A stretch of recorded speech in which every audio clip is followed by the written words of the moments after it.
welcome to Resequeled, the show where we resequelize things with. We pitch our movies and we clickbaited you. You clicked on this because Spider-Man, and we're going to do this thing where we all three pitch our different Spider-Man movies where Spider-Man either teams up or fights a character that is not in the Marvel Cinematic Universe or a Marvel character to begin with. Yeah. Just to explore and to have fun with thought experiments. And hey, maybe you can post your ideas down in the comments below That's as right. to what you would like to see for a Spider-Man movie. We're gonna make I'm it Dead simple. Palette. No, you're not. The person we're talking over fuck, me no, is Slime just, Beast. before you, And the person who hasn't talked before yet you change the is subject. Abysme. Oh, fuck. Okay. Before you change the subject from commenting below, we'll make it super easy for you. Just comment below a non-Marvel character that you'd like Spider-Man to fight in a movie. That's it. It's easy. Super easy. But yeah. So you're Dead Palette. That's Abysme. I'm Slime Beast. I'm pointing to everybody. So there. Yes. All right. We're all in the same room. Yeah. Yep. Yes. Jinx. Elias, can you put up a picture right here of all of us in the same room? Thank you. Wow. Elias doesn't work for the show. He's a temp. It's cool. Yeah. Elias is on vacation. Elias the intern, the temp. A temp intern. Yeah. A temp turn. Is this a An cold temp. opening? Oh god. Shit. One of these episodes we won't do one, but that is not this episode. Oh. No, All right. we So won't. all three of us are going to pitch a movie where Spider-Man fights a non-Marvel character, and it can be. This is kind of a. This is not going to be like the typical thing, even though this is our second episode. This is not going to be the typical Resequeled episode because it's not going to be like a sequel, a reboot, a prequel. You know, it's just Spider-Man fighting somebody. Yeah. Well, it could be. I mean, like Yeah. as long as it's just like, yeah, whatever. It won't be. Well, it won't be. Yours could be, dear commenter. Yes. But who's going first? Me. Oh shit. Okay. Now, I'm going to be upfront with everyone right now. Okay.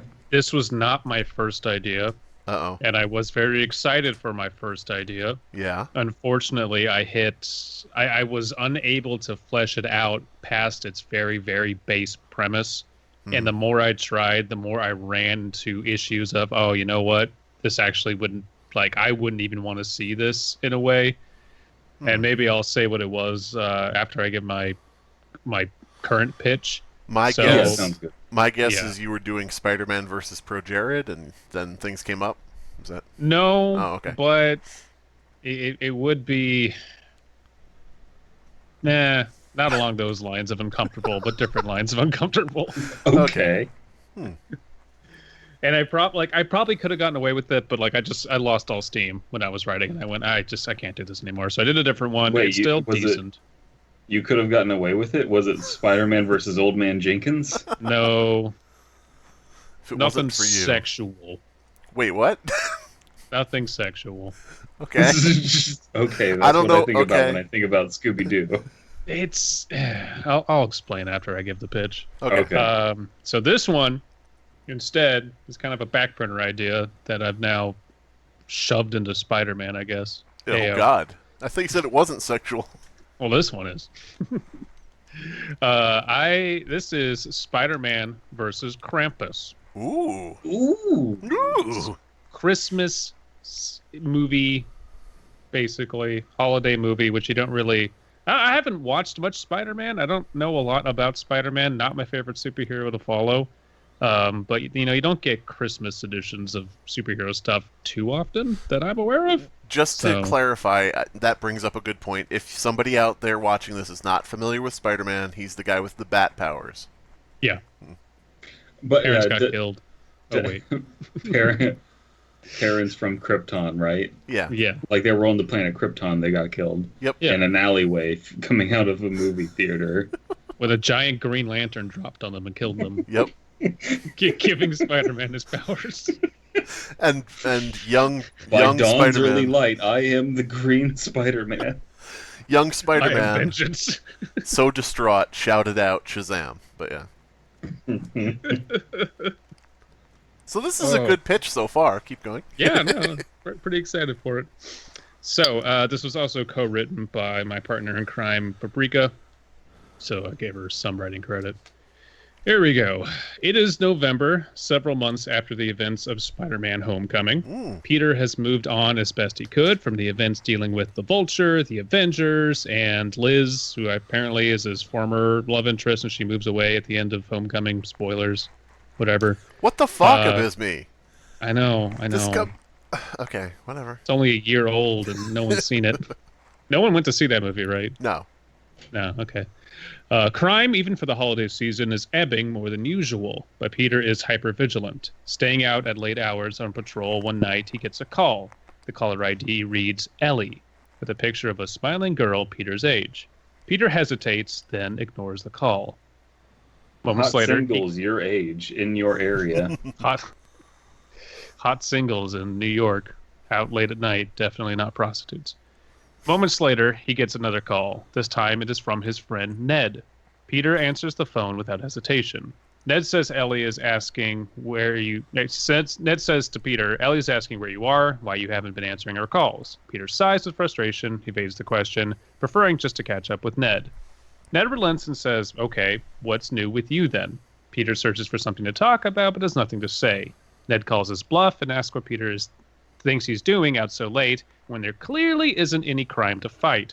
Peter admits he has no answer, but doesn't want to just go home or be with Ellie at the moment. Ned invites him out to grab a late-night snack at the 7-Eleven to just talk. Peter and Ned arrive at Peter's place and hang out with junk food they just purchased. After decompressing with some video games, Ned prods Peter again and asks what is going on. As much as he likes to gossip, he doesn't feel comfortable playing messenger between Peter and Ellie. Peter begrudgingly recalls to Ned the events of the previous week. So, flashback. Now, can I just interject one thing? When you said they hang out with junk food, my mind immediately went, I don't remember that character. Oh, yeah, okay. Yeah, no. That would be a good villain for Spider-Man, though. Junk food. Like C-list villain who kind of just shows up and annoys people, doesn't actually do anything. Right. Totally. We learn through flashbacks that Ellie is a girl in Peter's biology class. Peter hadn't been looking to get into a new relationship after Liz, but he and Ellie just seemed to hit it off while casually talking after class. They had been dating for 3 months by November, and Ellie invited Peter over to join a family holiday event. Peter was initially resistant as he has an aversion to big family events, especially around the winter holidays. It reminds him too much of his deceased parents, his Uncle Ben, and the big family holidays he has never had. Also, it's just like a different set of holidays on Krypton. Yeah.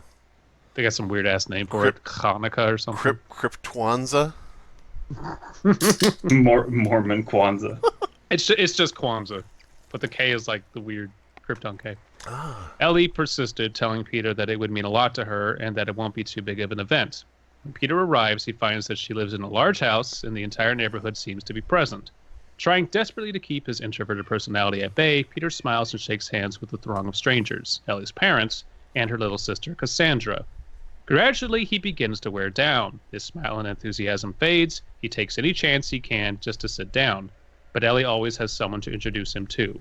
Finally, he breaks. He excuses himself, asks for the restroom, and sneaks out the bathroom window. After 20 minutes pass, Ellie becomes concerned and looks for Peter, unable to find him. She calls him and asks if he is okay. Peter explains that he had to step out, though not giving a full explanation as to why. Ellie presses Peter, explaining that he caused not just her, but her parents and others at the party to worry, and that they almost called the cops. Peter apologizes, but says he's going home. Ellie and Peter argue over the phone, and the flashback slowly fades out. So now we're back to the present. Ned is understanding and sensitive to Peter's past, but tells Peter that if he wants the relationship to continue, that he needs to tell Ellie the truth. Well, not everything, of course. She doesn't need to know about his radioactive spider bite. Peter chuckles and nods. Ned says he should really get home and leaves Peter with his thoughts. Peter turns on the news and drifts off to sleep on the couch. So this is like the first 15 minutes. It's just like regular Peter high school person stuff. So he ditches his girlfriend to hang out with Thoughts. Yeah. Great. Typical. Thought the other C-list the Chad is also there. The Chad Spider-Man versus the Virgin Spider-Man. Nah, he went bros over hose on this one. You know, Spider-Man is also just like a full-time horny character, though. Yeah, very Like, juvenile. he's trying to dick many things. Mm-hmm. Spider-Man, dicks whatever a spider can. Has Isn't 8 much legs. because they lay eggs and oh no, Ooh, where's your dick? Look out, Spider-Man! Jesus Christ. He lost it during the bite. He is woken by his Aunt May making breakfast. She jokingly chides him for staying up so late. A news report catches Peter's attention. The Macy's Day Parade is only a few days away, but the mayor has decided to wait until now to unveil the special section of the parade. The mayor reveals that through a mysterious benefactor and a sizable donation from the board of directors, the city has come into possession of an authentic 17th century ornate ram's horn that was used in Austria to initiate Krampuslauf, or the Krampus run. Nice. I thought... This is very, kind of like B horror movie I'm going for. Is this at all tied? I was going to ask this at the beginning, but I figured I'd see where it went. Is this at all tied to the Krampus movie? The more recent one, I should say. There's definitely influences of it. I love that movie. I watch it every Christmas now. Oh my god, it's such a terrible movie. It's I love so that bad. movie. But it's fucking awesome. It's like referencing all the 80s shit. So. Exactly. Like that in and of itself is definitely, that's Michael Dougherty writing a love letter to B horror movies that he grew up on. In an effort to increase diversity in the parade, a relatively large contingent of citizens will be dressing up as Krampus and marching in the parade. Ooh. What's more, the mayor makes a public invite for Spider-Man to have the honor of blowing the horn as thanks for helping to save their city. Does he just say, Spider-Man, come blow my horn in front of everybody? Blow my expensive horn. Yeah, I spent a lot of money on this. Blow my ornate horn until you get Krampuses. I don't know who I would cast as the mayor. Danny DeVito. Oh. I want you to come blow my horn. Actually, that might work. And he's the penguin. And he's just dressed as the penguin. Yeah, sure. Why not? Well, that's Spider-Man's arch nemesis, so it makes sense. Mm-hmm. The report ends and Peter has a dumbfounded look on his face. Out on patrol again, he calls Ned. Ned already knows and is laughing at how goofy the whole event sounds, but thinks Peter should do it anyway. Peter reminds Ned of the discussion they just had the other night, to which Ned counters saying Peter can't let this aversion affect every facet of his life. Peter protests, but sees Ned's point. It wasn't too long ago the city hated and feared him, so it might be a good idea to cash in on the goodwill now. We time skip to the day of the parade. Peter, in full costume, is perched far above the parade, keeping tabs on the mayor and the event. Enormous crowds are waiting eagerly for the parade to start. Not too far away, hundreds of Krampuslauf participants are adorning their hooves, masks, adorning their hooves, masks, bleached bones, and other paraphernalia. Suddenly, Peter's spider sense tingles, and he sees the mayor bring out the ceremonial horn. Sensing it's his time, Peter makes his way to the podium. The mayor approaches a microphone with a prepared speech, but cuts himself off when Spider-Man suddenly lands beside the podium. Cheers and adoration are heard from the nearby crowds as Peter sheepishly waves. Thanking him, the mayor begins his speech. Reading the crowd's anticipation to start the parade, the mayor tosses the speech over his shoulder, which is a tablet that an avid aide catches, and offers the horn to Peter. Peter takes the horn, lifts up his mask enough to put the horn to his lips. He removes the horn and admits to the crowd that it has been a while since he played the trumpet, so it might not sound all too great. This elicits some chuckles. Peter puts the horn to his lips. He's a well-known trumpeter. That's true. In the current run of this iteration, he hasn't really become famous for his trumpet playing, so he has to work up to it. I have three requests. One, can you have a Daily Bugle parade float with J. Jonah Jameson sitting on it, waving and just eating all the candy he's supposed to throw? Absolutely. Two, when Spider-Man comes out to blow the horn, in the background, can you have a ringer in a Spider-Man costume that was hired, walk up on stage, see Spider-Man, and then just keep walking off stage?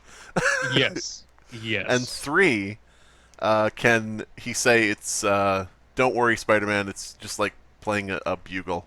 Because Daily Bugle. Yeah. Absolutely. It's just like eating some bugles. I also like the idea of just into the Spider-Verse, and then they're just all of us are unique and special in our own way. That's Trumpet Spider-Man. We know Spider-Man. We know Trumpet Spider-Man. It's okay. Trumpet Spider-Man just has a hole in his mouth for the trumpet. Yes. Oh, just a hole in his mask. Somebody draw Trumpet Spider-Man. Perpetually has an O face. Oh, okay. This elicits some chuckles. Peter puts the horn to his lips again, and to his surprise, a mighty and deep bellow sounds from the centuries-old artifact. The crowd cheers, and the parade starts. Each Krampus is in full effect, running around with bells, switches, and playfully scaring the onlookers. Peter watches and appears calm, even amused. His reprieve is interrupted with another spider sense. However, this one Peter can't guess the direction of. He frantically looks around but can't find any source of trouble. Then, the sky darkens despite it being midday. The crowds also notice and gaze up at the sky. Peter's spider sense finally focuses on a Krampus dressed more convincingly than the others, who begins breaking through the crowds. Mm-hmm. Police try to apprehend him, but this Krampus is unnaturally quick and strong. Peter leaps into action but takes a sucker punch to the jaw from the mayor. Unhurt but bewildered, he looks at the mayor and tries to ascertain what just happened. Before he can get up, the manic Krampus arrives at the podium and snatches the horn. Blowing another dark bellow, from the sky a vortex appears. A ramshackle and twisted sleigh drawn by a solitary single-horned goat. The Krampus, in German without subtitles, beckons Pumpernickel, who he's named the goat for, and hops aboard the sleigh. Peter, still floored by what he is witnessing, panics and looks for the mayor, but the mayor is running off with his bodyguards. Hearing a mad cackle from Krampus, he sees the goat creature stealing kids from families at the parade before flying back into the vortex. Mm-hmm. And Spider-Man makes a wisecrack and says, hey man, if you're going to snatch up kids, the least you could do is have a van with free candy painted on the side. Is that what he says? I've met Michael Jackson, but this is ridiculous. I've met Michael Jackson, but this is ridiculous. Yeah. Remember, Michael Jackson didn't fuck them kids, but Michael Jordan did. Mm-hmm. Something about Michaels. You just can't trust him. No. Peter tries to give chase, but fails to catch up. The sky is pitch black, and snow has begun to fall heavily. As the police below attempt to avert chaos, news crews are on the scene trying to ask Spider-Man what just Loose happened. news crew. The loose news crew shows up. Hey, kids. Oh, they're gone. Shit. Well, get off my lawn. I don't know. Hey, kids. Oh, they're gone. Well, at least they're off the lawn. Loose news crew. Loose news crew. Loose news crew. We're going to have to do that at some point. Hey, kids, don't cramp our style. Cramp us style. Let me reiterate, Michael Jackson's not a pedophile. Damn it. I want to reiterate to everybody that I'm drinking the remainder of my vodka straight from the bottle right now. Uh-oh. Oh. I don't know why I said reiterate, because I just brought it up. But anyway, I've been drinking Allow me vodka to straight from the state bottle. and then reiterate. Let me reiterate. Oh, fucking, I don't know. Okay.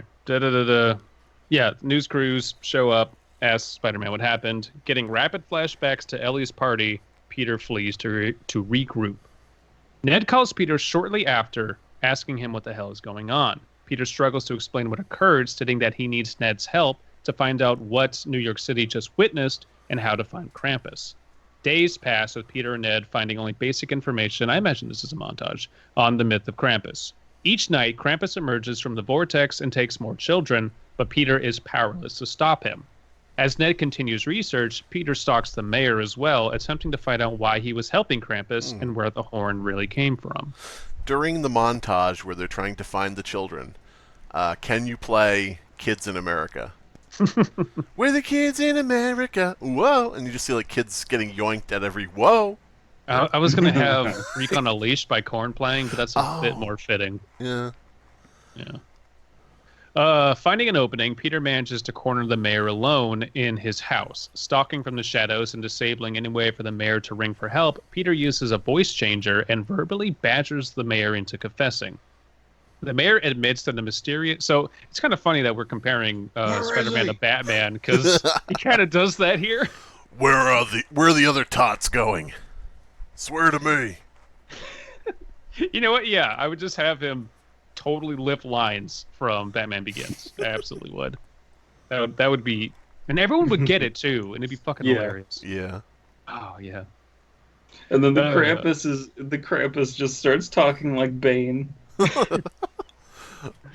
Oh, you think the children are your allies? I was born a child, raised as one. Well, yeah. Yeah, we know. I didn't know many people. I was raised under the mistletoe. Yeah. Molded by it, shaped by it, continuously kissed. I was born on Christmas Day. What? So the mayor admits that a mysterious figure told him the horn would bring Krampus, but Krampus would clean the city of criminals and wrongdoers. Peter scolds the mayor, explaining that Krampus only punishes children. The mayor pauses at this revelation, then says, "Oh, well, give it a generation." Well, try them kids as an adult. The mayor was just like, fuck them kids. Whoa, what? Oh, well, give it a generation and it'll all be worth it then, right? Peter throws a shoe at the mayor's head, promising that he will be added to the public one way or another. Yeah. Peter leaves, rushing back to inform Ned. He's got big Batman boots on. He just takes one off and throws it at him. Yeah. Spider shoe, flies through the air and hits you. I guess. You know, goddamn, I was just thinking about Batman when I wrote this scene, because like when Batman has the dirty cop strung up and he like drops him and almost like has him hit the ground just to fuck with him. It was totally just, he throws a shoe at him and the mayor freaks out because he doesn't know what's hitting him, and then he realizes it's just a shoe. So, do you want to know how I got these horns? But yeah. I don't know how I got these shoes. Do you want to know where I bought these shoes? Macy's Day Parade has a lot of free handouts for coupons. Peter leaves, rushing back to My father was a haberdasher. Wait. That's for hats. Oh, what's the name of the shoemaker? Oh, want to know why I'm wearing hats on my feet? there's... Who People would call who me a would disturbed win? individual. Who would win in a fight? Trumpet Spider-Man or hat-footed Joker?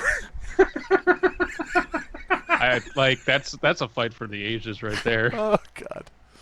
Anyway, Peter leaves, rushing back to inform Ned of what he's discovered. I'm almost done. Mm-hmm. Before he gets a call from Ellie and a text saying, "Urgent, please help." Peter picks up the phone and asks what's wrong. Ellie, in tears, says she's out looking for her little sister Cassandra. She isn't completely certain, but she thinks Krampus may have took her. Peter, realizing just how selfish he has been and not even telling Ellie to take extra precautions or even checking in on her, tells Ellie he will do everything he can to help. When Peter returns to Ned's house, they brainstorm how to catch Krampus. Ned reveals that the horn is the key, as it can send Krampus back into the ether if used by a child of pure heart. Peter says that sounds ridiculous, but it was written in the 17th century, so it makes sense. But how did they get the horn from Krampus when they can't even catch him? Ned smirks and reveals that he has an idea. Now, is this going to be like a Wile E. Coyote setup where they put out a box with like a stick propping it up, and inside is like Krampus feed? God damn it. Oh, Not no, quite, really? But very Damn. close. I'm sorry. Granted, I don't think any of this is clever, but it's just me having fun. But very close. Rigging up a doll to look like a small child in winter clothes and programming phrases such as, "I'm going to skip class. I cheated in Fortnite. Yes. And it was me who tagged the subway and pigs never caught me." Ned and Peter lay a trap in a large alley. Sheltering against the cold, the vortex eventually opens up and Krampus descends. Landing in the alleyway and stepping from his sleigh, Krampus picks up the doll, which falls apart and reveals the trap. Turning around, Peter makes a quip and punches the Krampus hard in the face. Running to the sleigh, Peter tries to disable it, but Krampus is already on a counterattack. The two scuffle as the sleigh lifts off, heading towards the vortex. On the other side of the vortex, the two land on a mountain fortress, crashing through the roof. Inside, hundreds of children are kept in cages. Peter tries to reason with Krampus, who continues to only speak in German. And I'll remind everybody, there's no subtitles. So, unless you speak German, No one knows what the fuck Krampus is saying the entire time. I thought what you were going to say was, I just want to remind everybody, you can't reason with the Germans. Technically Austrian, but whatever. As they pace around each other, Peter catches some familiar words. Krampus snarls and smiles, uttering the word Ben. Peter realizes that Krampus isn't just here for the children, he's here to punish Peter. Peter has denied himself and his loved ones over the holidays for years and refuses to face his aversion. He admits to Krampus his wrongdoings, but Krampus is unfazed and lunges at Peter. Peter realizes Krampus won't stop unless he is cast back into the ether. Holding the goat Pumpernickel as a hostage, Krampus halts. Peter yells to give him the horn. Krampus retrieves the horn from a box. As Peter inches towards Krampus, Krampus throws the horn out a nearby window and cackles madly, having called Peter's bluff.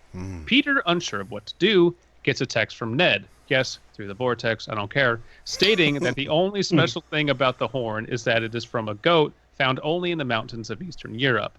Looking down at Pumpernickel's single remaining horn, he quickly blows the horn, and a comedic bellow erupts from the goat. So the like goat goes, "Blah." kind of, yeah, like just some ridiculous sound. Krampus roars as reality shifts. The vortex opens again, and all matter is sucked into it. Back in New York City, the children are all free from cages, huddled around Spider-Man. Ned runs up to Peter, already calling the cops. The film ends with Peter returning to Ellie's house shortly after the police return Cassandra to her home. Ellie is happy to see Peter, but asks him where he has been. Peter asks if he can come in and explain, and invites her family over for Christmas. Aww. And Ellie, after the final credits, turns to the camera and she has goat pupils. Bum, Yes. bum, bum. Yes, Krampus isn't gone. Ellie Krampus will return.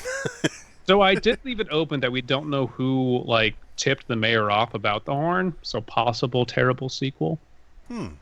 Still a mystery. Spider-Man versus Krampus versus who? Who would be who would you put in the sequel? Ivan Ooze. Ivan Ooze, yes. All right. But isn't the real meaning of Christmas the children we abducted along the way? Yes, at least for the parents, yeah. Yeah. So I like the idea of it going to Krampus's home turf. I like that a lot. Yeah. Because it's oh shit, now we're on unfamiliar ground. Because everybody has had the discussion who would win in a fight, Spider-Man or Krampus, and they always give Spider-Man the home advantage. We don't really know. That's the thing too. Yeah. Is I know you're trying to be nice, Slimebees. Really basic, generic idea. I mean, Spider-Man versus Krampus has been done to death. I did lip this from a pre-existing movie, entirely. You found me out. Now, I am looking on Archive of Our Own. There God. are 250 Spider-Man and Krampus stories. Now, let's see how many involve... Male impreg. Yeah, impreg. That is 260. That's 10 more. I don't understand. Okay. Whatever. 10 more were just written and posted. So Yes. when you refresh the search... I don't know whether to thank or to hate Brandon for letting us know what the fuck Archive of Our Own is, because it's a curse. I know that it exists now. Let the hate flow through you. Do it. Let the male impreg seeds flow through you. Oh, God. Let the Pick up your ooze. shitty fanfic. This movie clearly takes place in the same universe as Elf, though. Oh, yeah. Yeah. What if the sequel is Spider-Man versus Krampus versus Elf, and they get Will Ferrell back to reprise his role? That would make sense, but don't do any makeup, don't do any de-aging that they do in Hollywood special effects. It's just old ass fucking Will Ferrell. Hey, I'm still the elf. Wow. Oh God, wow. I'm tired. Getting old is really hard. I'm still young at heart, guys. Oh, my sciatica. Oof. Oh man. So what was now it's time to tell us what your original idea was. Spider-Man versus who?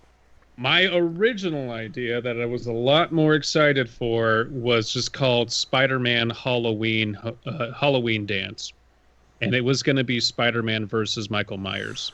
So we've got Homecoming, we've got Far From Home, and we've got like Halloween Dance, sort of like all based on like the high school kind of things. Far From Home being like a class trip. Precisely. Yeah. Precisely. I was going to have like this kind of like in between Homecoming and Far From Home was going to be this kind of like one-off zany adventure, and it was going to be Spider-Man versus Michael Myers. And the reason I really wanted to do that is because Spider-Man, one of his like biggest personality traits is his snark. He's constantly like disarming his opponents with these ridiculous phrases to kind of like annoy them and catch them off guard. And Michael Myers doesn't fucking talk and doesn't respond to anything. He's like this unstoppable force of nature. So it was going to be this kind of it was going to be a horror movie of Spider-Man like being completely out of his element. He wasn't going to have his awesome suit from Tony Stark. He was going to be locked in his high school with Michael Myers. But I kept running into problems of, well, basically there's a bunch of police outside of a high school and an adult is in there murdering children of high school age. And I just kept going, fuck, I can't write this anymore. Just leaves a bad taste in my mouth. Not that I would begrudge anybody for writing it, but me personally, I just had to stop. So I would like to see, if that were a thing, I would want to see a scene where Michael Myers is across the room, Spider-Man is there with someone else kind of hiding out, and the person says, "Spidey, do you recognize that guy? Do you know who that is?" Spider-Man goes, "Of course I do. I watch old movies. I know exactly who that is." Goes running up to Michael Myers, flip kicks him, punches him. He's like, "Get out of here, you sick, disgusting freak, you terrible human being. You're the worst person who's ever lived. And take this, William Shatner." Because it's for anybody, it's a William Shatner mask they painted white in the original movie. But yeah, anyway. Now I'm just imagining current day like travel. What's that insurance company or whatever that he did a bunch of advertisements for? It was Travelocity. The travel, yeah, it was like Travelocity era William Shatner dressed as Michael Myers. Hello, I'm here to kill people. But yeah, I'm not supposed to talk. What do you mean I'm not supposed to talk? I always talk. I'm William Shatner. Are they? Yeah. So the idea was that there was going to be a costume contest, and there was like a Freddy Fazbear, a sexy vampire, and then a really convincing Michael Myers who, is just, oh my god, he's so in character. Could Not the that principal? Kids would know who that Could is. the principal be Danny DeVito as the Penguin? Yes. But anyway, We got to shove Penguin Danny DeVito with everything. Aren't you also the mayor? It's like, I wear a lot of hats. Yeah. Look, kid, I do a lot. All right. I wear a lot of umbrellas. So I guess, is it my turn now? Yes. I believe so. Should I do the same thing where I give you my finalized pitch and then tell you the two I passed over? Yeah. Yes. I want to hear them. All right. My Spider-Man movie, since we had Into the Spider-Verse, which was a nice animated movie, probably, one of the most groundbreaking Marvel movies, just by the virtue of going back to animation. And, all the things that they could do with that you really can't do convincingly in a, standard live-action movie. Yeah. I want to go back to animation as well. I want to have a new Spider-Man movie in the style of the 70s Spider-Man cartoon. Now, the animation wouldn't have to be as janky as the Spider-Man cartoon was, because there was a lot of budget, stuff and everything. But, it would be that same style, that type of thing. You would have Spider-Man where his webbing on his costume is only drawn down to the neck. Stuff like that where it is reminiscent of that nostalgia. The 70s show, of course, was the source of a lot of, the memes on the internet. A lot of people... Yeah. Before the new Spider-Man movies, basically Spider-Man was most famous for, the memes from the 70s cartoon. With, a generation of kids. Also the source of the theme song, Spider-Man, Spider-Man, was for that cartoon show. Yeah. So movies rarely show, and he was very famous. He was very famously played by Adam Reed. Yes, of course. I don't know how to react to that because I don't know. Is he lying? Is that a porn star? I don't know. No, it's the guy. Okay, it's good. the guy who used to play Batman. Oh, The okay. joke being Batman, Superman. God Wait. damn it. That's not Adam Reed. Yes. Adam West? That's Adam Adam West. West. Adam Who's Adam Reed. Reed? Oh, okay. I Reed thought, I Richards? thought you were talking about a porn star. Lance Harddick used to be Spider-Man. So movies rarely show... Oh, okay, the webbing's coming out. shit. Oh no, my spider jizz. That looks like web. It's not jizz. I don't know why I said that. Oh no. After being blown by a radioactive spider. So yeah, in the 70s cartoon style. Modern animation, but mimicking, the old 70s style cartoon. Full-length feature movie. Now, movies with Spider-Man rarely show Spider-Man versus, like, street crime and street gangs. That, maybe it'll be like a purse snatcher or a bank robber or something like that, but you don't really see Spider-Man versus, like, the gangs in New York. Like, the thugs, the hardcore, killers, you know what I mean? Well, So- you do in the new video game. A Well, little video bit. games aren't fucking canon.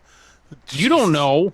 You don't know Video- Disney's intentions. I'm kidding. Also, video games aren't art, so it's fine. That's true. That's true. Video games rot your spider brain. So yeah, you rarely see Spider-Man versus like gang violence, different things like that. So in my movie, again, 70s animated Spider-Man, Spider-Man hears about a local gang leader in New York City who was murdered, and he hears that another local gang was responsible for the killing, and this gang is called the Warriors. Yay. Nice. So Spider-Man, and I've kept my pitch relatively short because I went long last time, so it will be low on details, but we can sort of discuss things. Spider-Man joins the Warriors on a previously unknown leg of their journey as they try to get home to their own turf.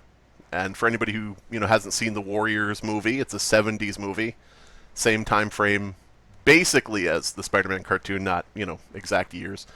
So it has a funk soundtrack to it. Yeah, I'm guessing. it would be the most 70s fucking Spider-Man cartoon movie you could fucking imagine. All right. And so, if it's the 70s, we're going to have Spider-Man versus his most challenging villain yet. Shaq. His addiction to Quaaludes. Yes, Spider-Man is addicted to Quaaludes. No.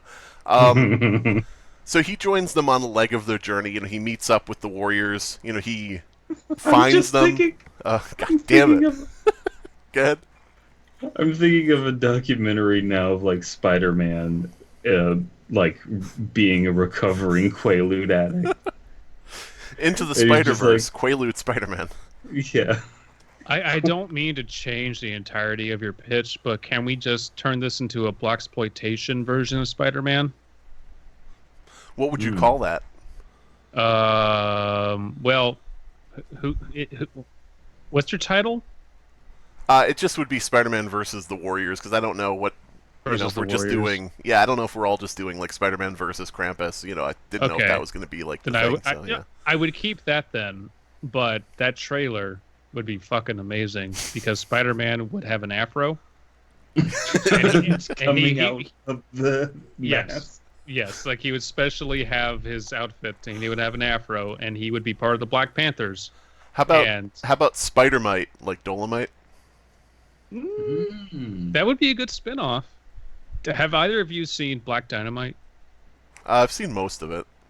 The movie or the cartoon? The movie. The movie. There's a movie and there's an Adult Swim cartoon based off of the movie. Both are amazing. Go watch them. But basically, I'm just imagining that now and it'd be fucking amazing. Sorry. That's right. Would he have the afro and then also a leather jacket over the Yes. black leather jacket? Yes. It would completely clash with his red and blue outfit, but he would still have one. Mm-hmm. The leather jacket would say on the back the spiders, even though there's no gang. But yeah. Mm-hmm. So yeah, Spider-Man. Let me get back to my pitch. Spider-Man wants to bring in the Warriors because he's heard that they're responsible, for the murder, like the plot of the Warriors movie.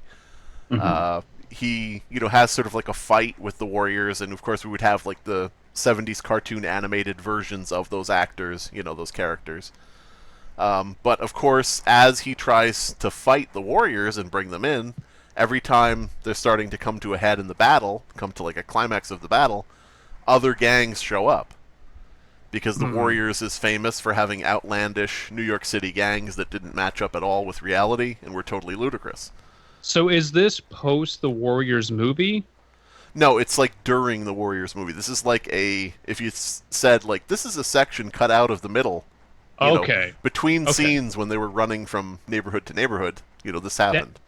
That is really interesting because when Paprika was helping you write Spider-Man vs. Krampus, she was saying you should have a radio DJ helping to narrate like in the Warriors. Yeah. And I couldn't quite fit it in, but it is a really cool idea. So I'm assuming you also have this in your version. Well, I tried to keep it relatively light, but it would be really cool if you had J. Jonah Jameson on the radio, and you just see his mouth with the mustache and the cigar on the side, and he's like, Spider-Man is a menace, listeners, and you got to get out there and find. Also, the Warriors, they really suck too. I need everyone out there getting me pictures of Spider-Man. Oh, you know what it would be? Word on the street, true believers, is that Spider-Man has joined local street gang, the Warriors. He's joined up with these murderous thugs, and he's part of the gang now. I have a request. Can you just kind of slightly turn him into Alex Jones? He's selling like fucking supplements and shit, and just like saying Spider-Man's the cause of like the fall of Western civilization and shit. Spider-Man's turning the frickin' spiders gay. I don't know. I don't know how that would work, but yeah. The radiation is leaking into the spiders, making super meta-human. That's right. They're taking your jobs. I'm a man. I'm alive. I bleed. I'm not radioactive. I'm not a spider. I can't climb walls. I got normal sense. I got man sense. I got a man scent. But yeah. He wants to bring them in. Other gangs show up at the wrong times, and he ends up always having to fight alongside the Warriors out of necessity, because, the other gang shows up, wants to kill the Warriors, and Spider-Man's like, well, no, you got to bring them in. You're not letting you kill them. Eventually, he hears from the Warriors that they had nothing to do with the murder, but, he doesn't necessarily believe them. He, thinks that they need to face trial and, be found innocent if they're innocent. After, once everything is over. He's like, once all this is over, I am bringing you in. For now, we're, fighting side by side, whatever. And so the idea is that he wants to get them through the trial process so that Harvey Dent can, assess whether they're guilty or not. Right. Exactly. And Harvey Dent gets, like, webbing on half of his face or something like that. Tries to pull it off and rips off his face on the side. God damn it. But, yeah, so the other gangs show up, and I was thinking, since you have the gangs in the movie, like the Baseball Furies, who are baseball players, and you have the Lizzies, who are an all-girl gang. Yeah. Totally not the Lezzies, the Lizzies. Very, very subtle movie makers, very subtle. We would have our own original gangs for this movie, because the ones we've seen already, we know what they do and who they are and so on and so forth. So I was thinking you could have, like, some sort of B-lister gangs like the Motorheads, which would be a gang of mechanics in jumpsuits who carry, like, wrenches, shit like that. I was thinking the Streakers, but the Streakers would be a group of window washers who, like, descend from above onto people. They, like, drop down on, like, zip lines almost, One group that I think you guys might appreciate would be the Creamers, which would be a group of evil ice cream men. Riding around in, like, their broken down trucks and, going after people with scoops and stuff like that. I was thinking of another thing in New York City. There would be the Faces, which would be like a gang of high fashion models. Ooh, I like that. Like 70s high fashion. And one I just thought would be fun to throw in would be the Stone Demons. Now, the Stone Demons are a group of, like, living statue street performers that only move when no one's looking at them. Nice. So they would just be like the typical guys, and they'd be like creeping up. I'm getting weird feelings about this, Spider-Man, But yeah, it all wraps up, of course, with the Warriors escaping, and after a climactic battle with the last gang that we'll see in the movie, which would be the Lab Rats.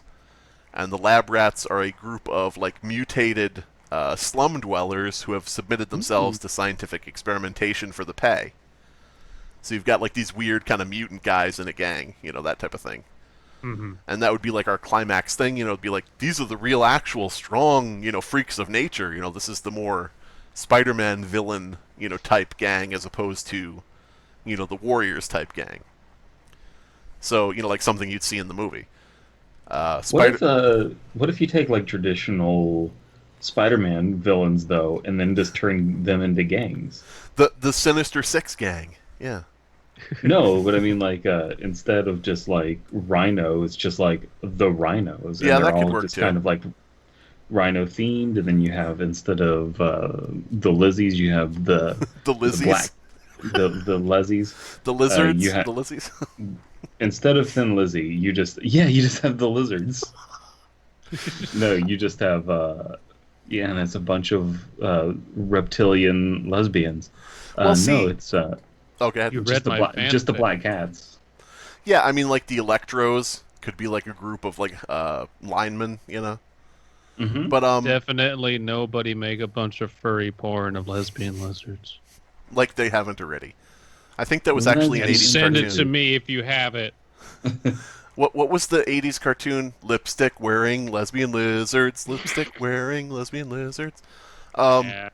They be burning their bras. So Yeah. they would eschew that.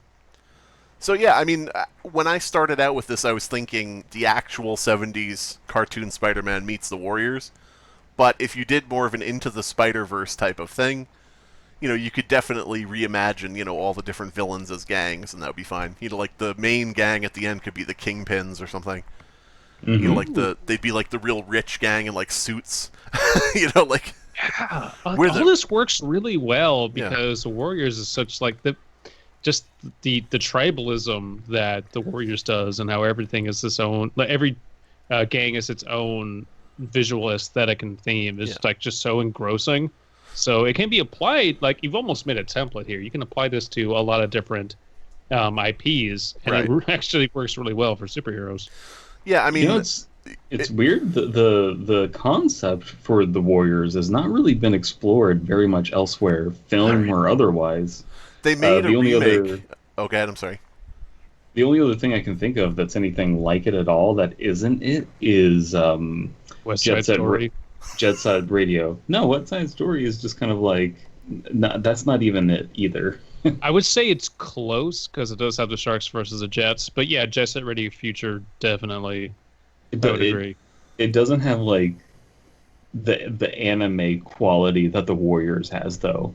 Yeah. Like this weird tribal like cartoony deal about it. They made a sequel, not a sequel. They made a remake of the Warriors some years ago, where they just made it all normal gangs, and it was like, who gives a fuck? Oh, that is Yeah, who so gives a fucking shit? dumb. Yeah. Why would you take like the best thing out of it? Oh Yeah. god. But so we'll leave it. This will be a new thing on our show. Second episode, brand new thing, viewer's choice. If you prefer Warriors, a Spider-Man versus Warriors movie that's grounded in the original cartoon, then we could do strange new gangs. If you want one that is sort of like an Into the Spider-Verse, completely different alternate universe, you could have Spider-Man versus, the gangs based on like the Sinister Six and different things like that. So we'll let the viewers decide. Viewers can choose. Put in the comments below. Yes or no. We'll figure it out. But yeah, so after all this happens, whether they fight the lab rats or whether they fight the kingpins, whichever, Spider-Man sees the Warriors running away after the battle, but he decides to let them go. He's fought alongside them, he's like worked with them, and he sort of thinks, maybe they are actually innocent of this crime, and maybe this isn't something where he needs to step in, and sort things out for the police. Maybe just this once, he could sort of be like, I see you guys as sort of like victims of this circumstance, if not, for the fact that you are actually all criminals. In this instance, this isn't really a good charge. This isn't really something you did, so I'll just let you go to be caught another day. And, saying to them as they're leaving, if I catch you on my turf again, I'll sort it out. at that point. You know, sort of like taking that, you know, gang type stance of, just remember, if I see you on my patrol, you know, I'm not going to be so lenient next time. You know, you got just sort this out on your own. And if you're still wanted by then, you know, I'm going to take you in then. So that would sort of be like, you know, just kind of an amicable ending, because the Warriors have to get back to the rest of their movie, since this is like happening between neighborhoods in the Warriors movie, you know, so we can't really end it and say he captures them all and takes them in. So, yeah, they go back on their journey, Spider-Man goes back to his patrol, and maybe we could end it with J. Jonah Jameson, you know, in his mouth on the radio, like the Warriors movie, saying, you know, well, it seems that we have to issue a retraction, Spider-Man not actually a member of the Warriors, and they didn't actually shoot the gang leader, but whatever. Anyway, on to the next thing. Spider-Man is a, you know, he's evil because of this other reason or something. You just sort of like ended on a sort of comedic note of, yeah, we have to issue a retraction because of this thing, but we're gonna rush through it like the side effects on a, you know, drug commercial, and back to hating Spider-Man 24/7 on the radio. But so yeah, it kind of leaves us with a, you know, I would like a climactic ending, but it leaves us sort of with a thing where, well, they have to kind of get back to their own movie, so, you know, we'll just leave it at that. And that basically is Spider-Man versus the Warriors. A very short, very brief synopsis. But really cool concept. Well, I just would like to see a lot of the older stuff explored, because there was a lot of things throughout the history of these properties that were just like done as a one-off thing and then canceled, and that was it. It's, yeah, like, I imagine taking, of course I'm forgetting his name, but the director and creator of Mad Max, if someone approached him and said, do you want to make a Warriors Woody follow-up? Harrelson? Yeah, Woody Harrelson. If you want, like, I imagine he would make a really good modern, like, remake or soft reboot or whatever you want to call it of the Warriors. Like, it would be just amazing today. Right. If someone with that type of creative vision and care would make something like that. And I totally agree. The Warriors, of all the weird franchises that Hollywood keeps fucking resurrecting for no goddamn reason other than money and nostalgia, that's one that really does need some attention. But there's so much you could do with that, with like, because, you know, in the 70s, the gangs were sort of like, well, what are the different parts of New York? Yeah. And, you know, let's represent some of those as these really outlandish, stupid things. You've got, like, the punks, and you've got the, you know, I guess lesbians. The weird freaks obsessed with baseball. Yeah. That also beat people with bats. The Yankees, the typical Yankees fans, you know, different stuff like that. There's so much more you could do now with new tropes about certain things, but they never will, because it's a risk, you know? Well, it's bizarre to me that no one ever made a sequel that was, and here's all the gangs of L.A. Right. Like, why would, like, that is just different setting, same premise, entirely new gangs you can make up, or even, like, you know, you could mold the Crips into something and the Bloods into something without saying Crips or Bloods, but, like, everyone understands that. I don't know. I don't know, man. What would be something in modern day New York City? Just to, you know, jump back there for a quick second. What would be something in modern day New York City that would be like the gentrifiers?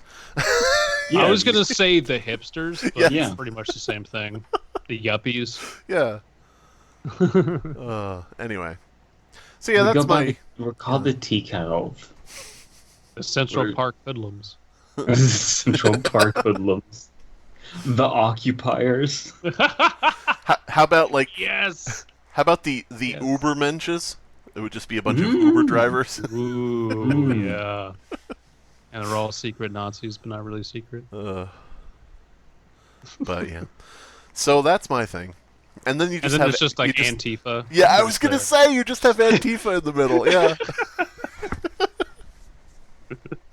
Yeah. Anyway. So that's my pitch. Nintendo versus Sega, or whatever the fuck I said. Oh, now what were the other ones that you passed on? I totally forgot about that. My first pitch, which I fully wrote out all of these pitches. Spider-Man in a sci-fi setting. Spider-Man versus the Fly. Oh, Oh, Yeah. nice. Spider and Fly. Yeah. Now, what I Yeah. ran into, I wrote this out fully. I'll read like a random line.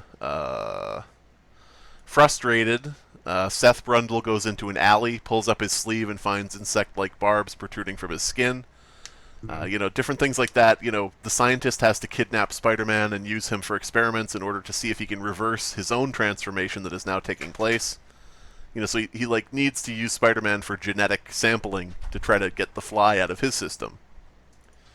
So, but the problem with that is, you've got the fucking Lizard, you've got the fucking Green Goblin, you have all these characters where it's science gone wrong, and it just, by the time I was done writing it, it read just like every other fucking...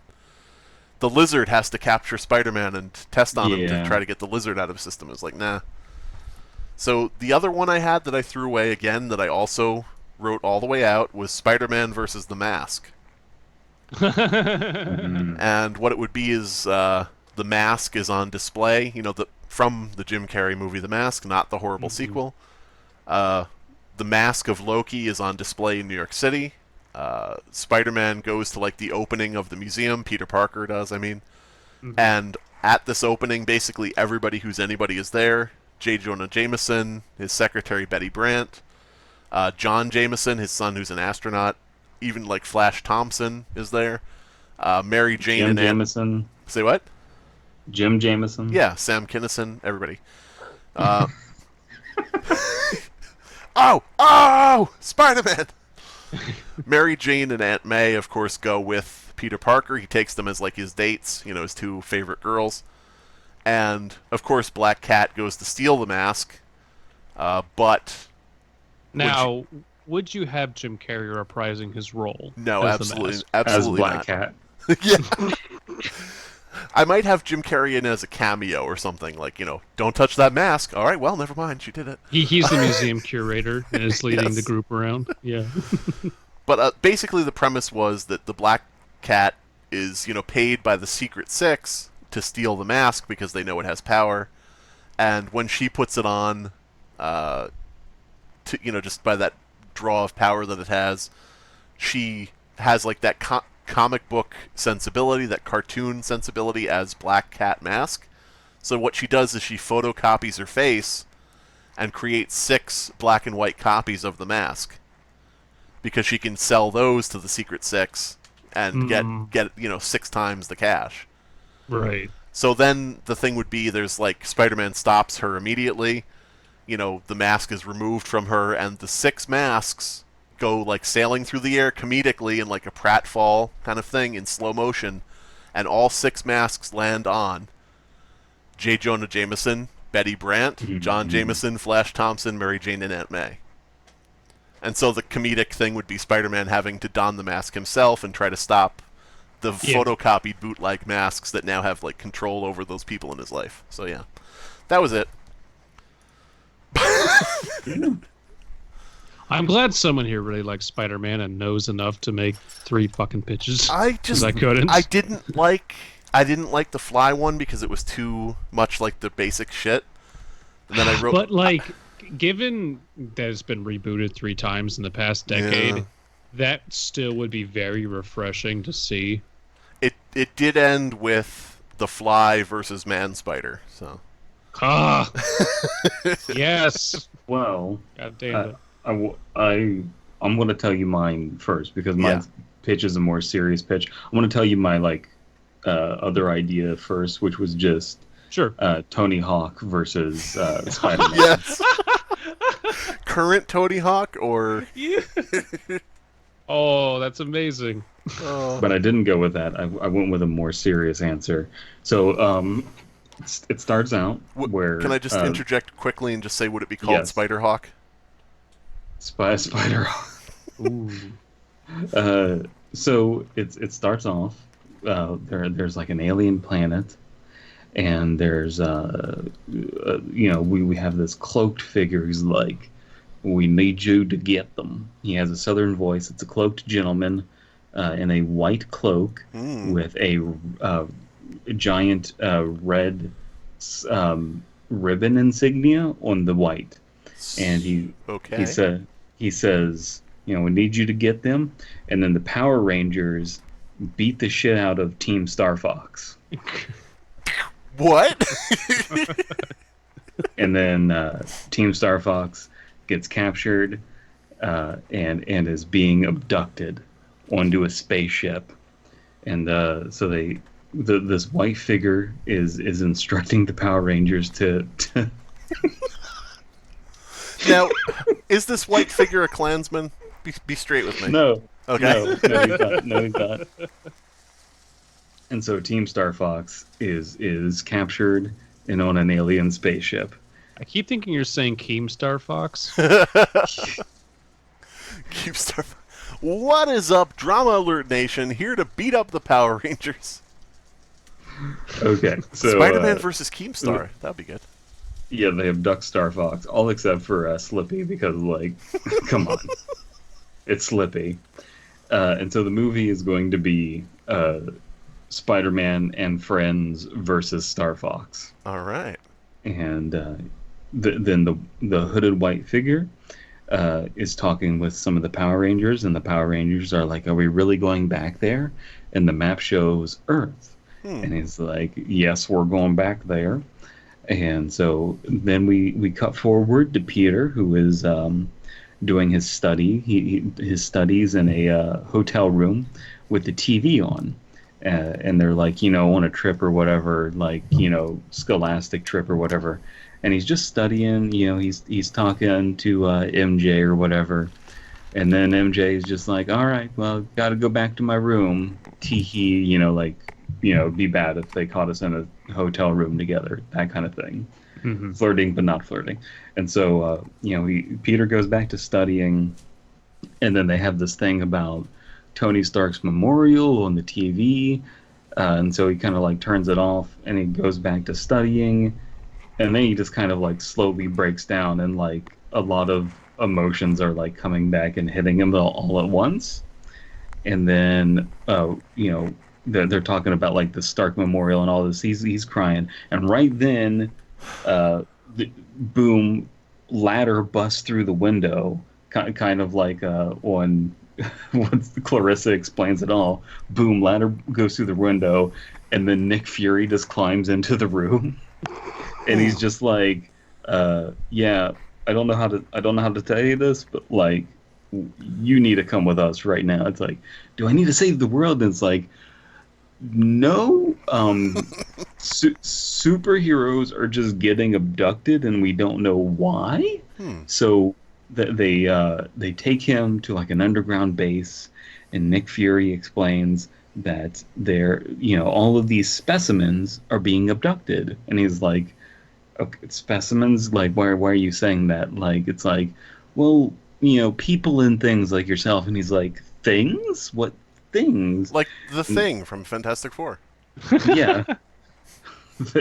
Listen, there's a lot of things out there. Well, I do want to Thingverse. I do want to interject quickly. I have avoided any Endgame spoilers until now, and I also want to. Did you? Yes, but also I wanted to say I do like the idea of Nick Fury coming in and going, well, we don't exactly know why, but like just kind of slowly. I'm at kind of a loss here, but Samuel Jackson being very sure of his words would be very funny to see, because he's very calm and collected as in that role, and if he just comes in and goes, well, the thing is. Listen up, motherfucker. So, like, motherfucker. There's a motherfucker, and you ever fight a motherfucking fox? He can't see. There's like these space motherfuckers out there. We don't know what to do about them. So, all of these superhumans are being abducted. All these specimens, as it were.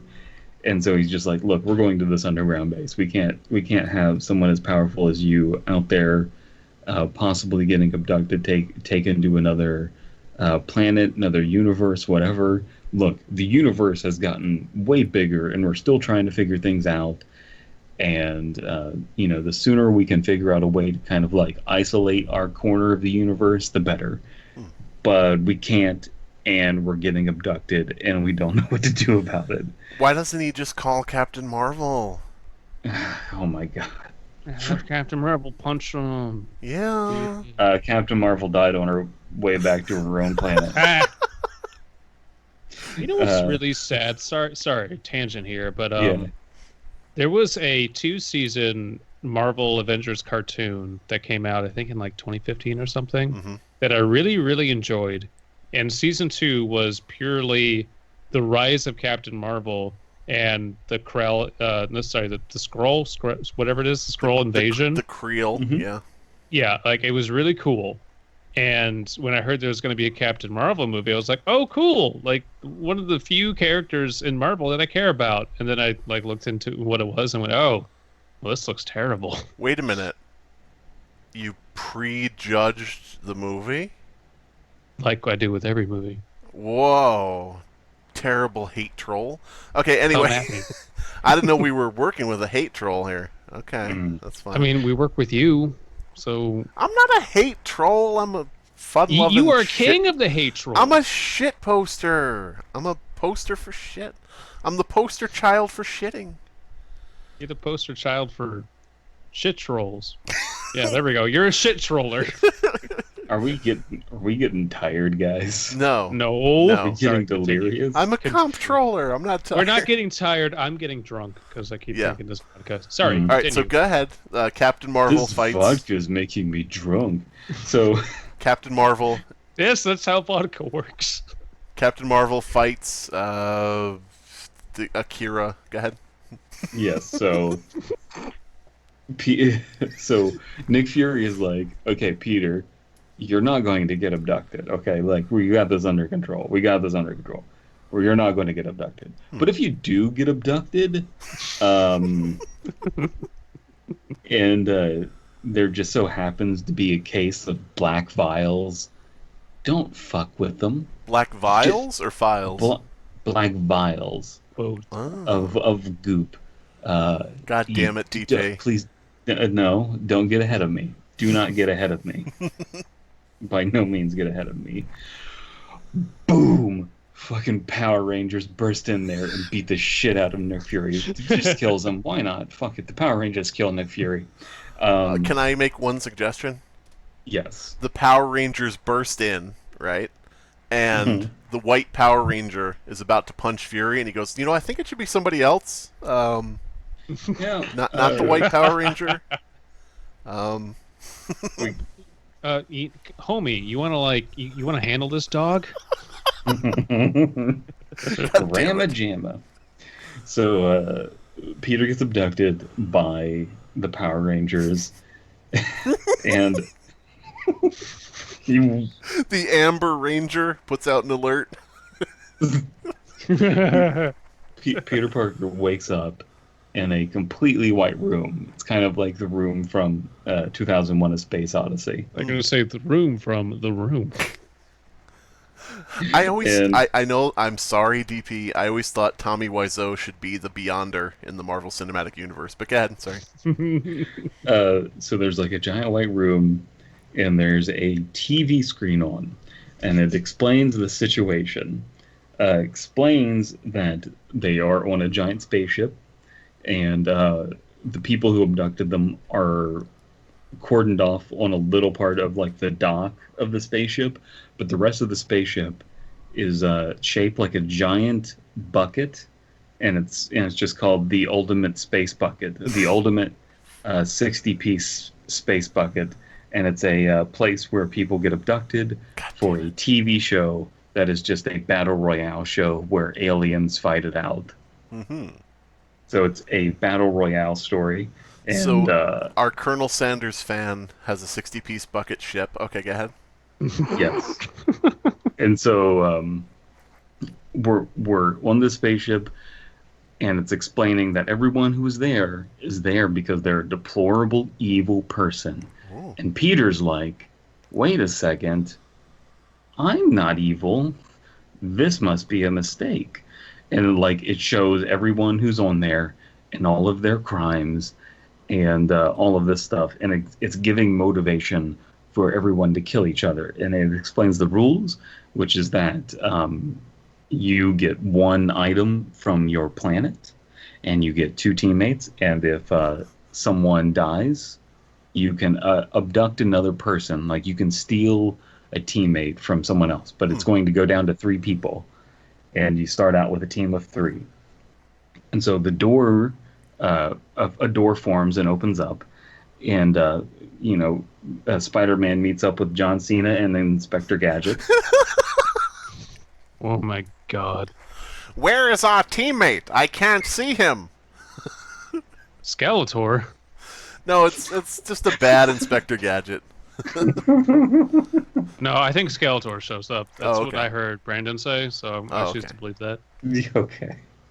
And so John Cena, bricks. Inspector Gadget, and Spider-Man all are talking, and they kind of are realizing, wait a second, this is some bullshit. This is obviously none of us are villains. We're all 3 great people. Inspector Gadget was there for the Infinity Wars. You didn't see him, but he was.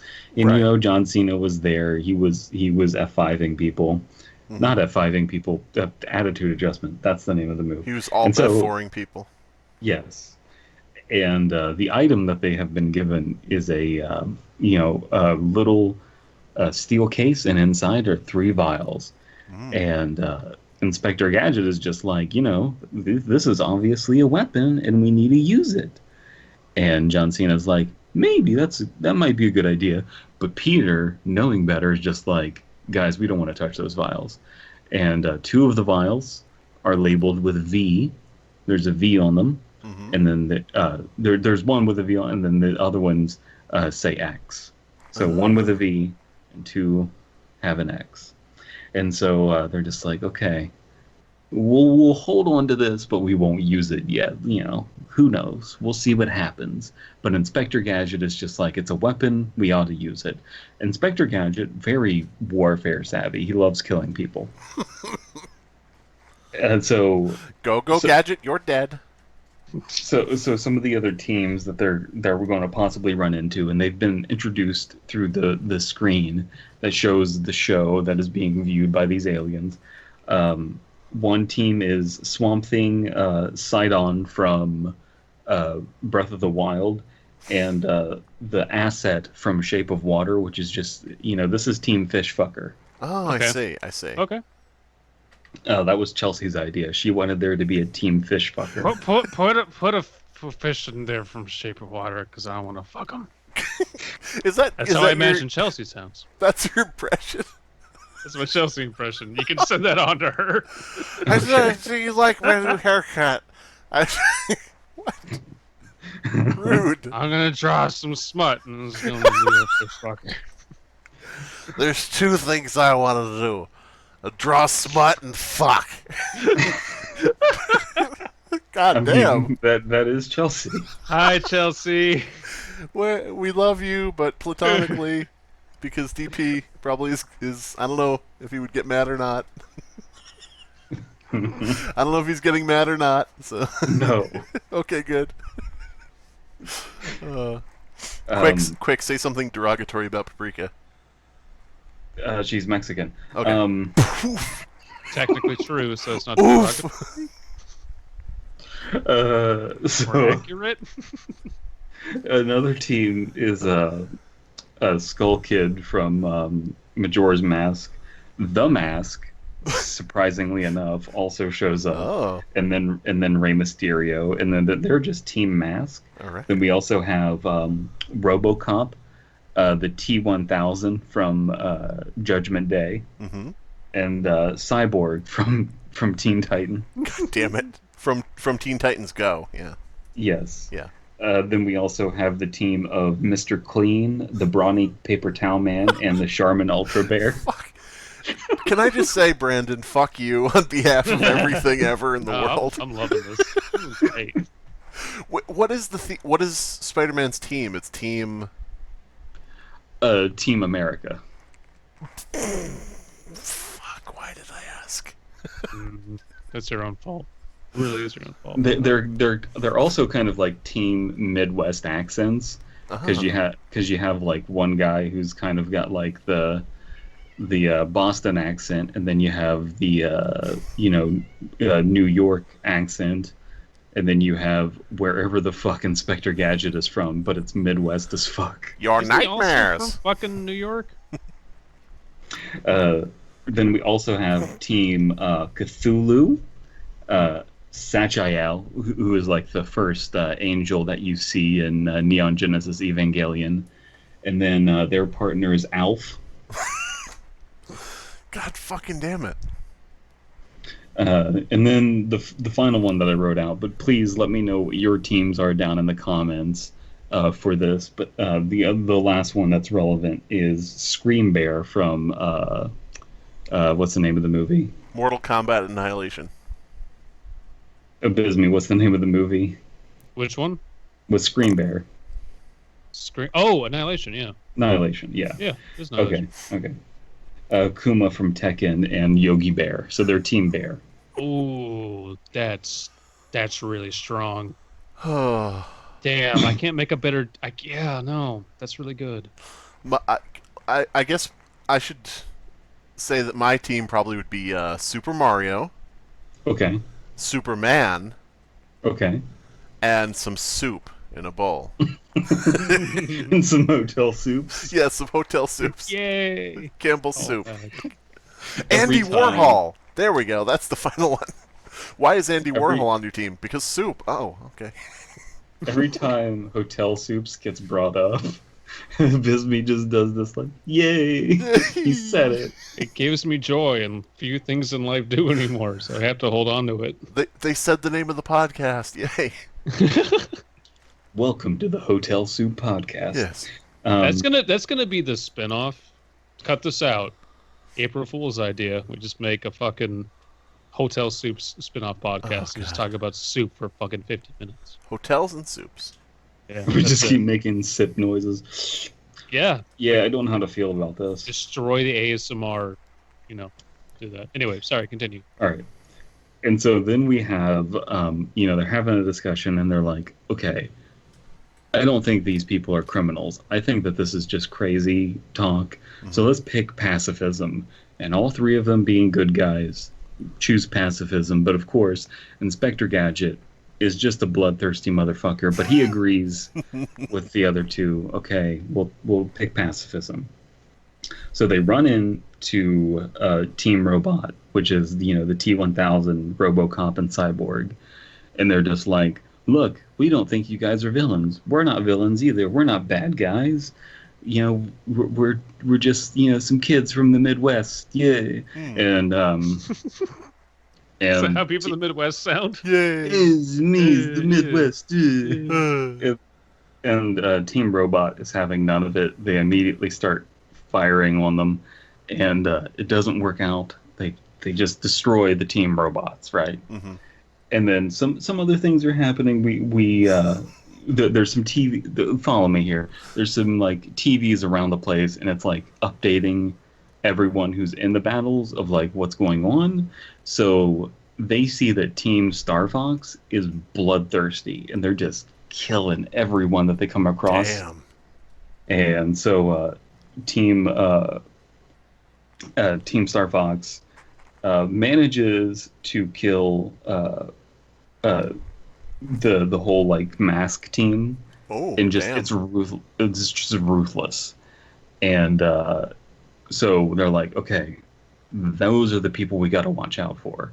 Spider-Man and friends figure out those are the guys, and we got to avoid them because they're the most bloodthirsty. As things progress, they run into the Mr. Clean, Brawny the Paper Towel, and Charmin Ultra team runs into the Bear team, and in the process, Yogi the Bear gets killed, but so does Mr. Clean and the Brawny Paper Towel guy. Damn. And then they just kind of have like this moment of truce where the whole time Scream Bear and Kuma are like making noises, but Yogi the Bear won't shut the fuck up. And he's like, hey, motherfucking bears, we're all bears. And like, it's just annoying the other two. I'm gonna give you a boo-boo. And then the Charmin Ultra Bear kind of like comes out slowly, and they all just kind of like look over the dead body of Yogi Bear, and they all just howl to the moon. And now they've reformed as like the new Team Bear. Right, right. The new Team Bear also just gets destroyed by Star Fox. Team Star They Fox. immediately get killed. And so it comes down to like everyone is killed except for the whole time Spider-Man and crew have just been like shooting people with webs, and they can't see John Cena, so it's fine. Like they can't attack him. And then Inspector Gadget is just like hitting people with mallets and stuff and knocking them out. Again, showing huge amounts of restraint. I know it's a little out of character for Inspector Gadget, but that's how things go. Go, but Gadget, your blood is now outside of you. Man. Go, Gadget homicide. And so the whole thing is wiped out down to Star Fox and Team Spider-Man. Inspector Gadget realizes that it's too dangerous. We can't do this, guys. It's too dangerous. We need to try some of these vials. And Peter's like, no. And Inspector Gadget, screw this. Takes one of the vials labeled X, ingests it, and is like, is he ingesting chemical X from Powerpuff Girls? No. Damn it. Is he ingesting the blood of Powerpuff Girls? Is he purple? Yeah. Is he a power purple guy, girl? No, he ingests it, and then he's like, I don't feel anything. And then a fucking chest burster comes out of his chest. Runs off and becomes Inspector Gadget Xenomorph. Go, Gadget, my blood is acid. And so Go, Gadget Prometheus. God damn it. Go, Gadget. Go, Gadget, ineffectual lore. Go, Gadget dreams about unicorns. So the fight begins, and of course, it turns him into a crazed monster who is like has no regard for teams or anything. It just wants to kill now because it's an alien. It's Inspector Gadget the alien. Inspector Gadget alien. Spider-Man and John Cena are able to maneuver around it, and the alien grabs the other two members of Star Fox, and they shoot it, and its acid pours onto them and kills them. Wow.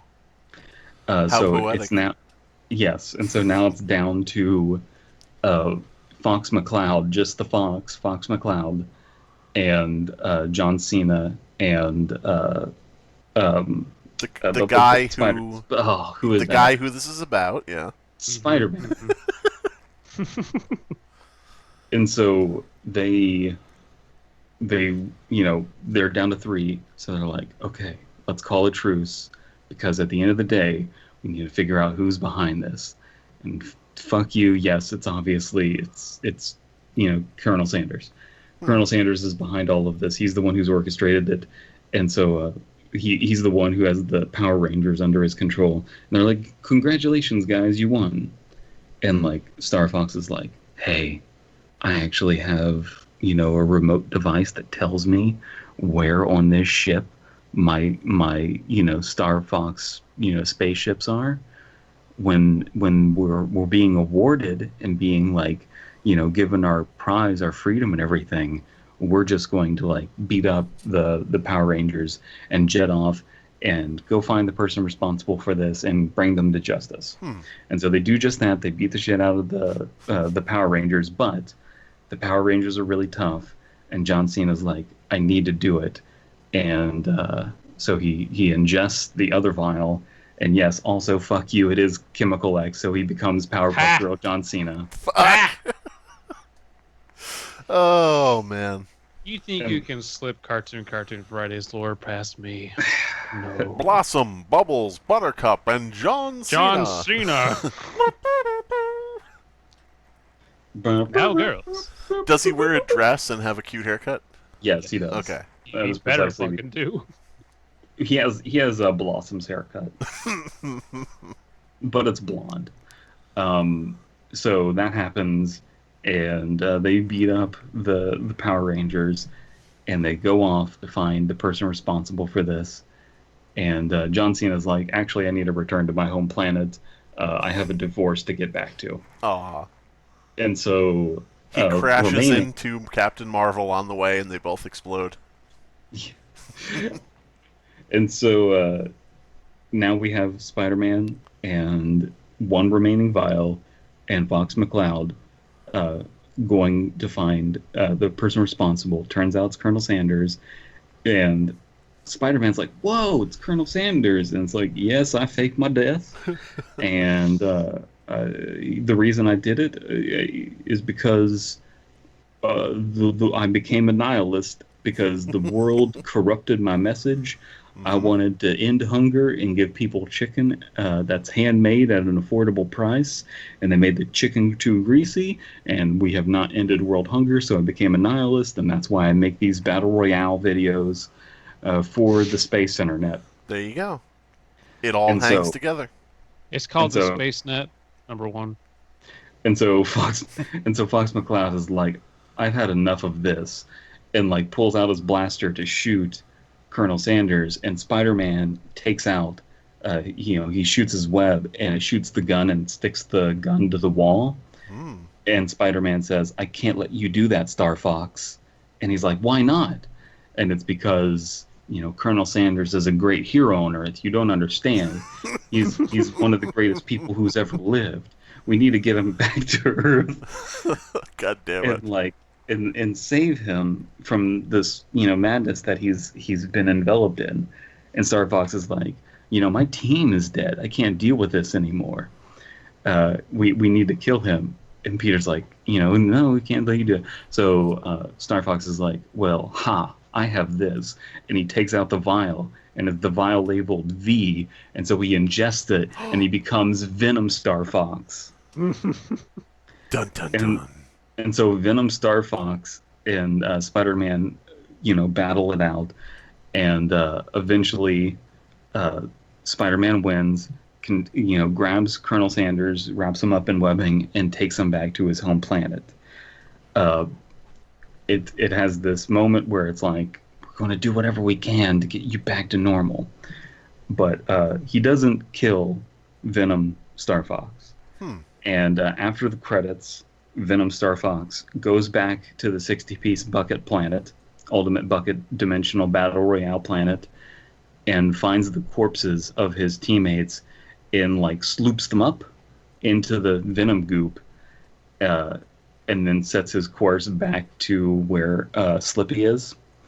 And as he's flying off, he says, "We are Star Fox," in multiple voices. Dun dun dun.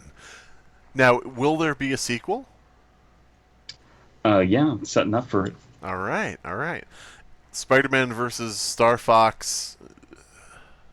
What do you call Star Fox Venom? Just Star Fox Venom?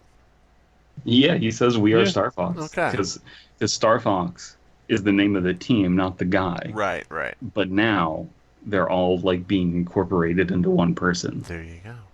Did anyone besides me see the Venom movie, the recent one? No, I haven't nobody seen saw it yet. I want to see it. Okay, so it's me. Okay. I wanted to make a request though. Mhm. When Star Fox is holding the vial marked V, can you have, since everybody else is here, could you have Eminem just kind of step out of the shadows and go, "They're not gonna know what hit 'em, Venom, Venom," as he drinks it, I'm beginning to feel like a Venom. Oh. Yeah. So that's Spider-Man versus Star Fox. Brandon, Spider-Man and answer me everybody honestly. versus Star Fox. Yes. Did you write this the night before? No. I was Okay. at work and had free time, and so and so I came up with this. If he wrote this the night before, it would make a lot more sense because it takes time. It takes a lot of time and effort to have that many insane loops and turns in a fucking pitch. That takes a lot of work. It takes a lot of work. Teams ordered by what they are. Team Fishfucker, Team Bear, and then well, what is Spider-Man's team? Team America. You can't just make that up on the fly. Well, you could also do like Team Boston, and then Spider-Man just be like, "Wait, I'm not from Boston. This is a mistake." And then it turns out that the perspective of Colonel Sanders is that everyone from Boston is a criminal. That's true. I mean, Oh, and Boston is, because it is in Massachusetts, it is made up. It doesn't exist. So Spider-Man is Boston- wearing red socks. Yeah, good point. Oh man. wow. So It's vote been for a weird episode. vote for the pitch you like the most in the comments below. Oh man. If you remember what the other pitches were by this point, congratulations. Oh shit. How many teams are there going to be though in the movie? Would it just be the ones you described, or would there be like a lot more that you didn't even touch No, on? it would be 20. Oh, okay. There would be 20 teams. Okay. And I want to know what other people's ideas would be. Yeah. I didn't write them all out because I just wanted like feedback on what other people's team would be. But it would be 20 teams. Period. All right. Three people each, so 60. 60-piece ultimate dimensional bucket battle. Jared from Subway. Mm. Bill Cosby. Mm. Harvey Weinstein. Mm. Team dies first.